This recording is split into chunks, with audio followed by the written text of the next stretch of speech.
So hi to you all, and welcome back to the channel. I'm still cracking a few vlogs out at the minute, despite the time of year where, you know, things are down on YouTube. People, rightly so, are out enjoying the weather, summer, holidays, etc. But I can still kick out a few, hopefully a couple a month, just to keep things ticking over and keep some of you entertained for those that aren't out and about. But today I'm just staying local. I'm literally 5 minutes from my house, down at my friend's lake. There's two big lakes down there and a lot of the usual stuff on there. I've done many vlogs from here before, but today I'm after kingfishers. Now, it's a bird that I've always wanted to spend time with, and I've never really done an awful lot with kingfishers. I know a bit about them as a birder, naturalist, but regards getting a picture, I've not really done an awful lot with them. Now, I've been working with my friend Terry, who's the farmer here and owns the lakes, and this is exclusively private basically for me, my family and his and some of his friends, so I'm really lucky. And we've been setting the ponds up really for kingfishers. So we're hoping to build some man-made banks, hopefully to entice kingfishers to breed. And we've put in recently quite a lot of posts, naturalistic posts, hoping to get the kingfishers in. Now, we've seen a lot more kingfishers before we put the posts up. Get down there, get in the boat, put some up and hope for the best. And literally, he was working down here, we put one of the good posts up, and within a few hours there was a kingfisher hunting from the post. So happy days. So this is going to be, like, I think my third or fourth session down here now, and every time in the hide I've seen the kingfisher. And I had a great session last week where I managed to capture some nice diving shots, a few portrait shots and things. So yeah, really enjoyable session. My heart was racing constantly, non-stop action. I had two male kingfishers have a little bit of a disagreement as well, and they were chasing each other around. It was just magical. So heading down there today, hoping for the same, but who knows, could be different day to day. So just at the gate now, gonna get in, just quickly show you around the lake, show you what we've been doing. Lots more to do, but just where we are at the moment. But beautiful day, nice way to spend the evening.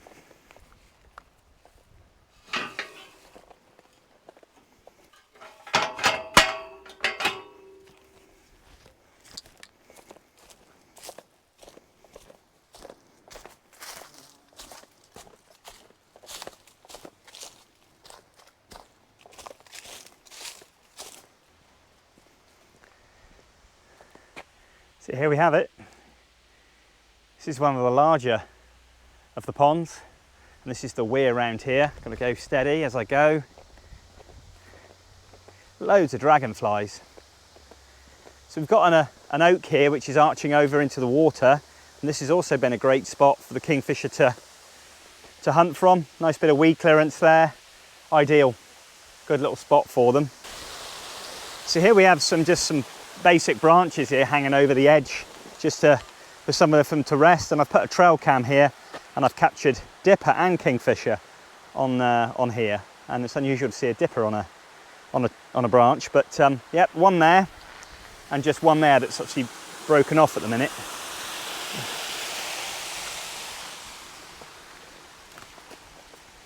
So I've often seen kingfisher fishing from the bridge, just on here, and plonking itself down in there. So literally anywhere they can go to utilise the spot, they do. I've seen them on the edge of this overflow pipe. There's a lot of weed in there at the minute. Just going to head over to the hide now. It's probably going to be absolutely red hot in there. So we've got a few more perches to put up yet, but at the minute that's all we've managed to do for a moment. We're nearly at the hide now, and I put the Tragopan Lagopus hide up here about a week ago now, and it doesn't really matter about the kingfishers getting used to it. They were there hours after I put it up, so Just coming to it now. Here we go. And there it is. There's lots of fish in there. I don't know if you saw that. They all just suddenly moved. And there's the post. So we literally got in the boat. Well, first of all, we got our chesty waders on, and I got in and it came up past my chest. So with the bogginess of the bottom and the depth. So, and literally just put a post in, put another piece of wood as well, made it high, and then attached some tie wraps to it and strapped it to it. And there we have it. The kingfisher's been diving in there. We've cleared the weed and around the area, and then the kingfisher's been using that to hunt in. So let's get in the hide, get set up, and wait for that kingfisher. So I'm here for about 4 or 5 hours. I could have sworn I just heard a kingfisher then. I think I better get in.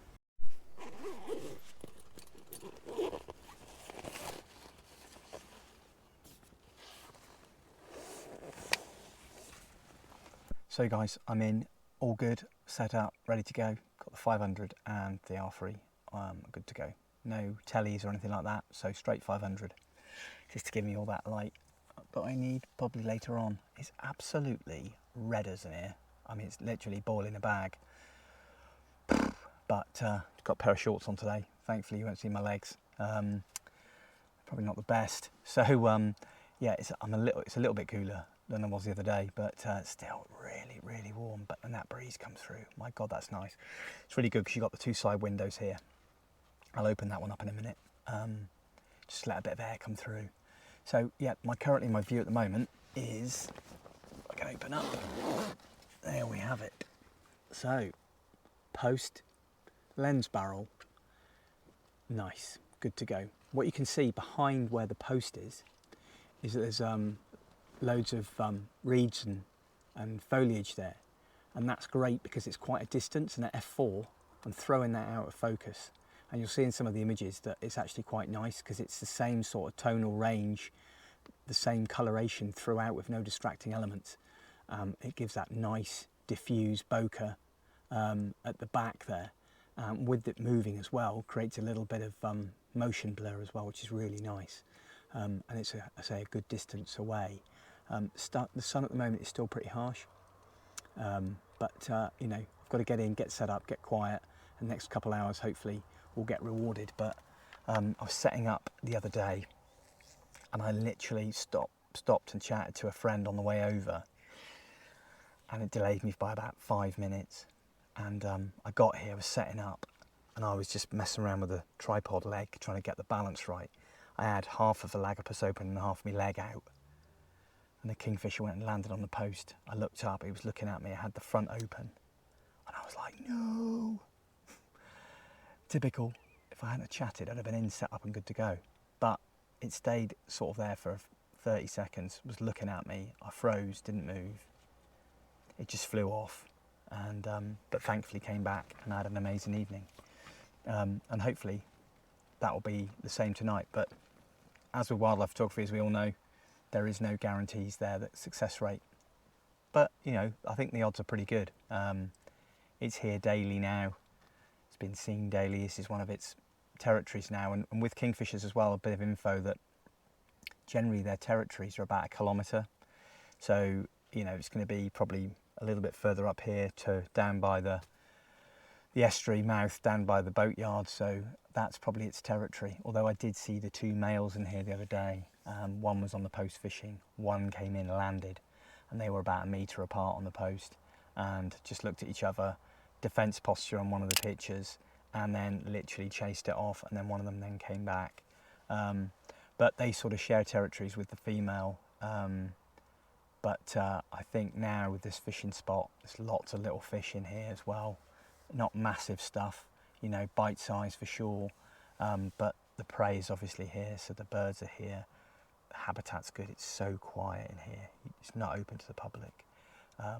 Incredibly lucky once again with the access side of things, but the owner, Terry, is an amazing chap. Farmer, sort of conservationist really. He's you know, so many ideas for the ponds and for wildlife here. So yeah, it's great, and I'm sort of helping him on board with that. And and sort of part of that is that we get to use the lake for dog walking, photography, for family picnics, you name it. So yeah, really lucky. And Terry doesn't really watch YouTube, but a shout out to those that know him for allowing me to use this whenever I want.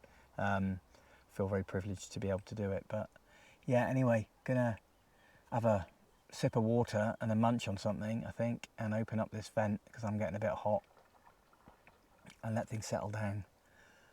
Hopefully we'll get amongst some kingfishers. So guys, while it's a little quiet and it's still quite early and the light's still been quite harsh, just want to talk through some of the settings that I was trying last week. And so I was shooting in good light, so I was at f4 aperture for the camera. I was shooting at 5.6 just to get that sweet spot for the lens, but I was finding static shots fine, you know, portrait type things, it's ideal. But and then I was pushing that up 6.3, 7.1, f8, and I stopped at f8, and I was finding when I was trying to get the diving shot is obviously if I was shooting at f4, the depth of field just wouldn't be right. I need that margin of error, really, that sort of front and back range, really allowing to bring that focus a little bit tighter, to get a little bit more detail if they were a bit off key, if you like. So I was finding I was shooting at f8 on the diving shots, and I was finding that was working really, really well. But it was at sort of getting late evening at that point, so the ISO was quite high then. I think it was up to about sort of 4,000 or 5,000, but still the images are lovely. Yeah, wide open, you know, not so good for the diving shots, but certainly, you know, going down to like f8, and you know, it does really allow you to get that shot really that, you know, that you want, because you ain't going to get it with f4, I don't think, unless you're extremely lucky and you can track the bird as it's going down. But I did find that worked really, really well, and you've got to play with what you've got, to be honest. But generally the shutter speed I was shooting at was 1/2000th of a second to 2,500, and then to 3,200, and I found that 3,200 was bang on, super fast and nice and sharp, and you'll see a few of the shots hopefully coming up at the end that that are quite pleasing, really. There's always better images. I think I might, you know, as a photographer, you're your own harshest critic. It's never good enough. But I'm really pleased for my sort of second proper session of with Kingfishers to achieve a diving shot like that. I was made up, absolutely made up. And I got some lovely portrait shots in different light, and I got some nice landing on the perch shots and stuff like that. So really, really pleased.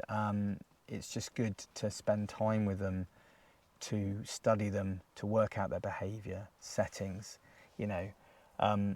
It's all a bit one of those trial and error things, but a new project like this that I've always been meaning to do, you know, it's great to be able to get here and sit here and, you know, just watch the world go by, chill out, and see what comes along.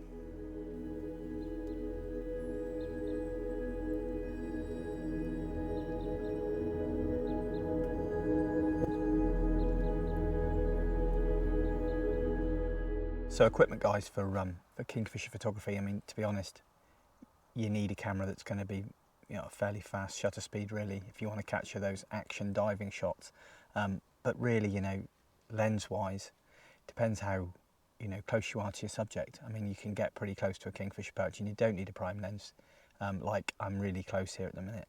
And I'm getting nice filling shots, not frame filling totally, but I'm getting a lot of detail cropping in slightly to the bird. But you don't really need all that expensive kit. But I will say, shooting with the R3, and I've had it for, I don't know, probably 6 months now. I've never really tested it with high speed subjects, really, not properly, and it's phenomenal, absolutely ridiculously fast. The AF on it, the shutter speed, I mean 30 frames a second, my God, it's just amazing. I was shooting the other day and I was watching the kingfisher's behaviour, thinking it's going to dive, and I'm on the spot where I think it's going to be as it dives, and I'm putting my finger on the shutter button, and I've just taken 60 pictures and it hasn't even moved. So I got back and I was deleting an awful lot of images, but it's just something to bear in mind. It's not all about the kit, and you can get away with it on entry-level stuff. You know, if you've got a decent bit of glass on there, bit of fieldcraft, and you're fairly close, you know, you're going to get some pleasing images.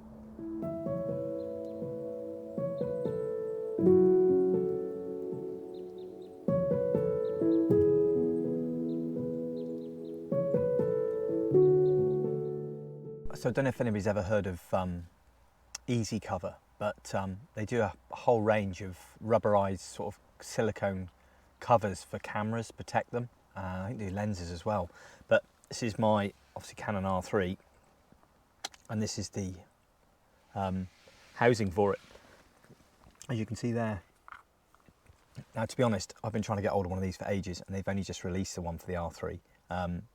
But they are awesome. I mean, it's about 30 odd quid, and honestly, it fits as snug as a bug in a rug. It really does, and it'll just take away any of those potential knocks you might get. It's all really, really good. I mean, all the buttons, there's no problem with the functionality of anything. It's all there, they all work. It is brilliant, and honestly, it could save you getting your camera bashed, dinked, and you can, on the bottom of the camera there, you've got a rubberized bit around the bottom with a little space in the middle for where your tripod and stuff, the mount goes in the screw thread.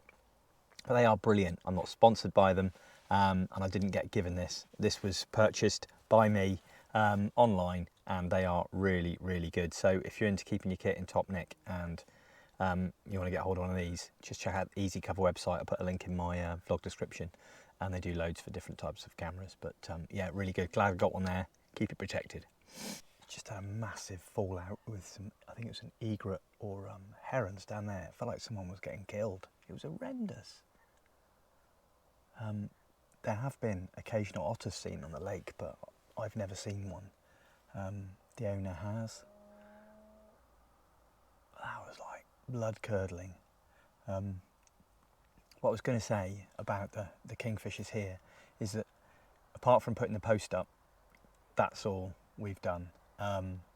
There isn't none of that, let's submerge a tank below the post and fill it with fish bought from the local aquarium. That's not really the way to do it, man. That's just cheating in my book, to be fair. It's down to things like the kingfisher and the fish. At least the fish has got a fighting chance. You buy fish, you stick it in a tank, it's a dead cert the fish are gone. At least if the fish get away with it, well done fish. If the kingfisher gets it, well done kingfisher. But putting fish into some sort of tank below the perch, man, just to get that shot, ethics of that is just, for me, out the window. If that's what people want to do to get a picture, then that's up to them, you know, each to their own, but it ain't my bag. And I've seen many people do that sort of shot. Even if I was, you know, had a lake like this and I opened a hide and did photography workshops in here, I would never do that. No way. But, you know, people that want to do that, that's fine. But it's just not for me. And the chances of them coming in here today are pretty good, but it's not guaranteed. But that's half the fun of it, really. It's absolutely alive out here at the moment with, we've got red admirals, we've got meadow browns, dragonflies galore, emperors are just patrolling up around here. And I've just done a little bit of video of one of the dragonflies, managed to sort of capture it a little bit. Hopefully be able to show you that. Just on the surface of the water, just dipping away, which is quite nice. So it's just loads of things like that, you know, just you never know what's going to turn up. Kingfishers haven't yet, and I've been here about an hour, I think, but it's early days. I wouldn't usually come down here till about 5:30, 5:45, and I think it's only about sort of like 20 to 5, so it's loads of time yet. What I should have done is bought a nice cold cider with me that I've got in the fridge at home. Just one. Nice cold cider would cool me down because it's still really warm. Oh.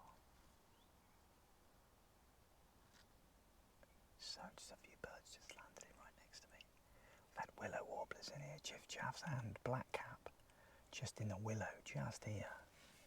You can see there's a little bit of willow just there, and they were hopping around in there earlier. Trouble is, because I've got the 500 on, I'm too damn close. Won't focus.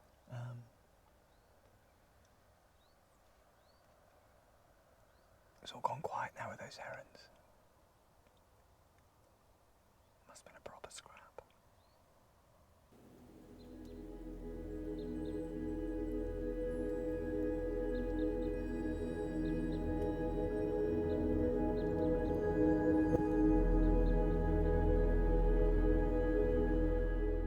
So, 2 hours down in the sweatbox and no kingfishers yet. Still. Moorhen. Motorbike.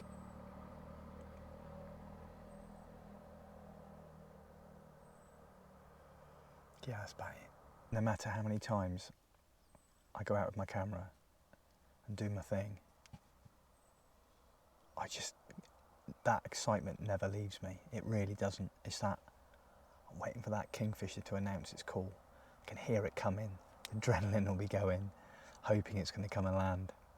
And for those people that have got, you know, that sort of feeling, then they know exactly what I'm saying. But yeah, it's amazing.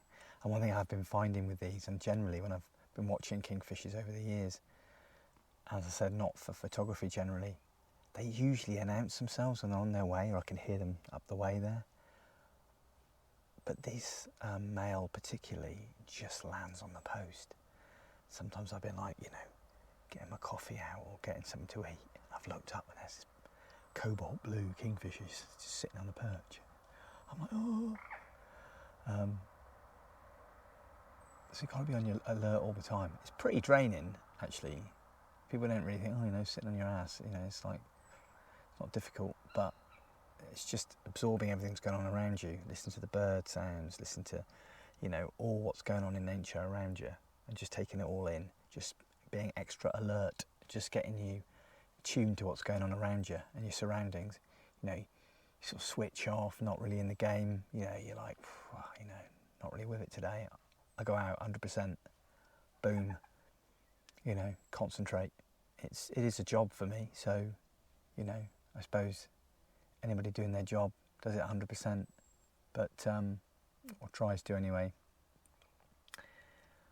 But, no, that feeling, man, just does not leave me, and I've been doing it a long time now, and I don't think it'll ever go away.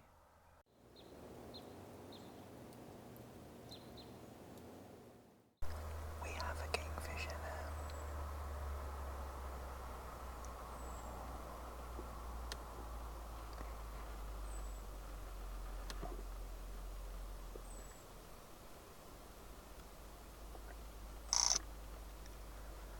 She's doing a bit of a preen at the moment, bit of a clean. Just seems to be relaxing on there.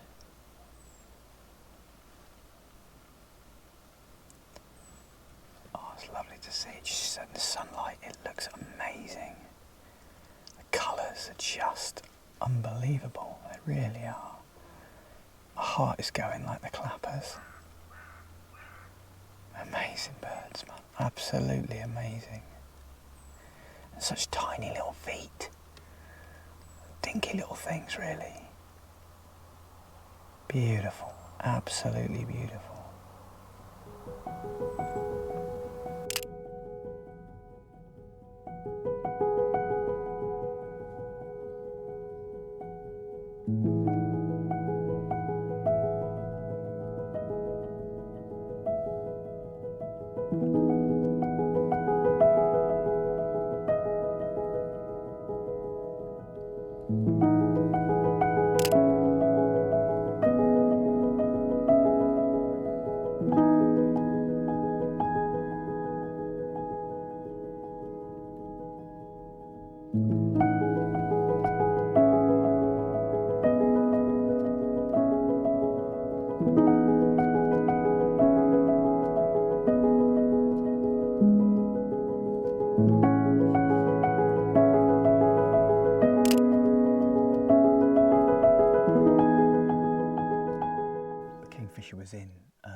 buzzard going over the top.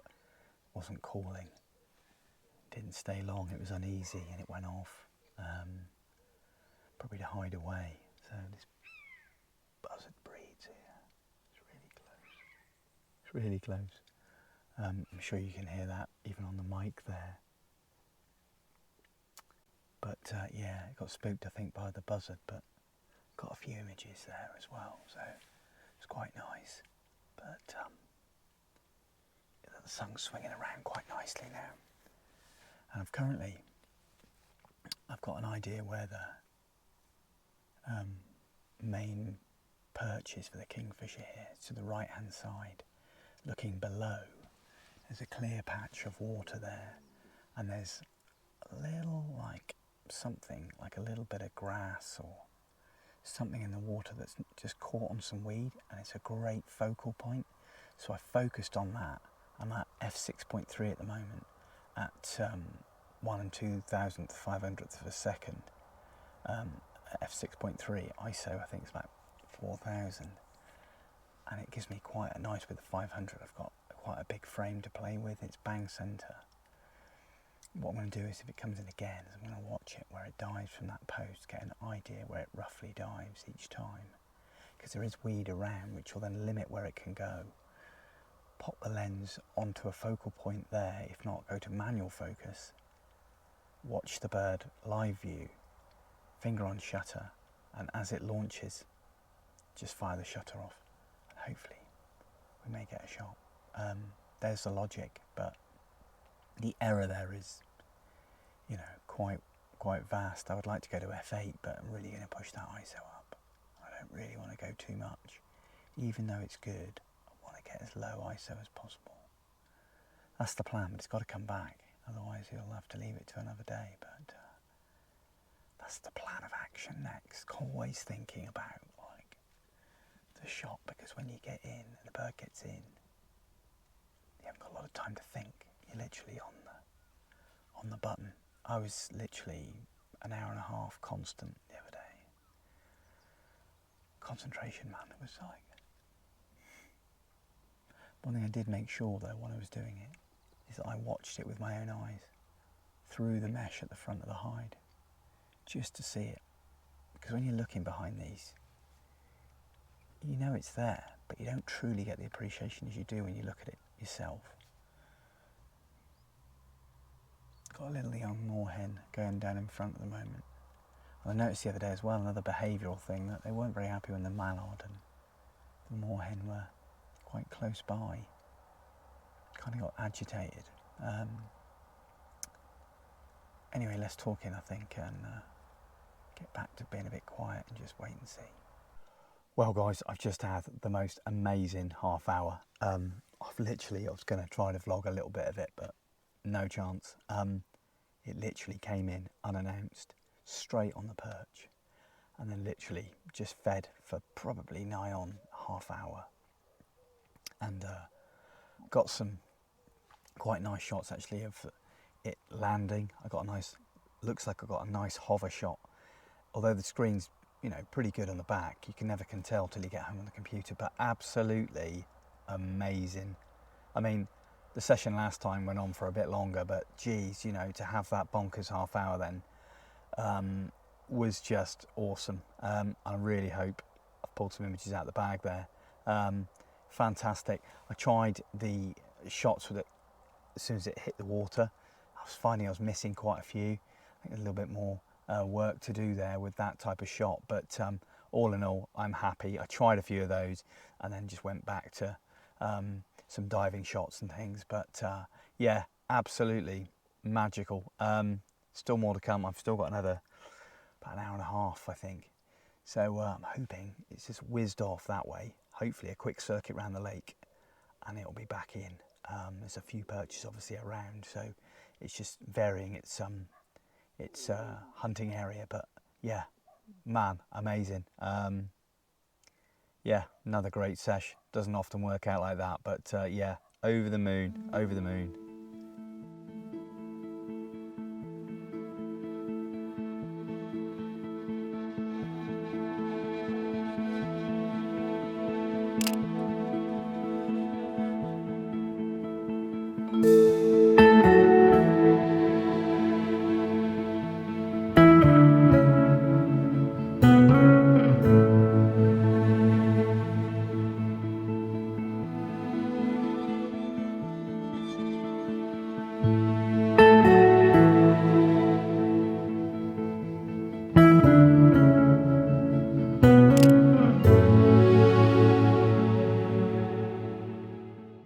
So guys, that pretty much concludes my Kingfisher session today. It's been awesome. A bit of a slow start, but to get the Kingfisher coming in and for that half an hour of bit of a feeding frenzy, diving, bashing the fish, eating the fish, diving again, moving from perch to perch, it was fantastic. So I really have thoroughly enjoyed myself, and I'm going to be coming down here an awful lot more so I can get some more different type of shots really. So hopefully you'll get to see some of the half decent shots in this vlog, and some that I took a few days ago as well, especially that dive-in shot. But really pleased. It's been awesome.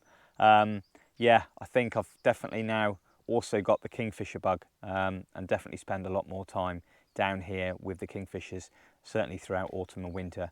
As that weather changes, you'll get some nice atmospheric stuff going on.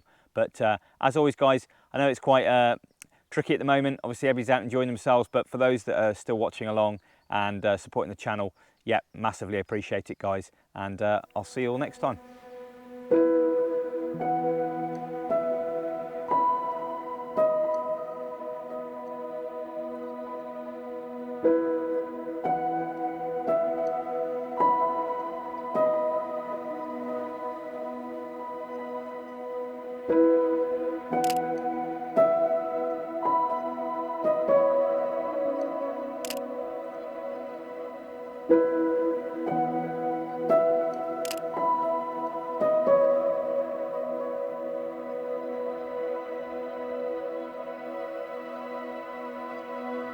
you.